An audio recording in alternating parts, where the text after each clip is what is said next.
শুধু বিসমিল্লাহির রহমানির রহিম বলে ইফতার করলে চলবে? হ্যাঁ চলবে, আপনি খাবার শুরুতে বিসমিল্লাহ বলবেন। তবে আপনি বিষ্ণু ইসলাম খেজুর বা পানি দিয়ে ইফতারি করে বিষ্ণু পড়তেন যাহাবা যামা ওয়াবতাল্লাতিল উরুক ওয়া সাবাতাল আজরু ইনশাআল্লাহ। সারাদিনের তৃষ্ণা দূর হয়ে গেল, আমার রগে শিরায় উপশিরায় সিক্ততা পৌঁছে গেল, ইনশাআল্লাহ আমাদের প্রতিদান আল্লাহর কাছে নিশ্চিত হলো। কত চমৎকার দোয়া! এই দোয়াটা আপনি পড়বেন ইফতারি করে।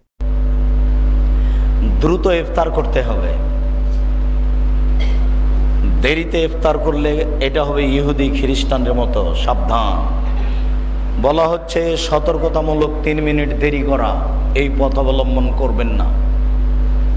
বিশেষ সতর্কবাণী হচ্ছে সাহারি খাবেন আজানের পূর্ব মুহূর্তে। সাহারি খাবেন, তাতে বরকত আছে। না খেলেও সিয়াম হবে, না খেলেও সিয়াম হবে।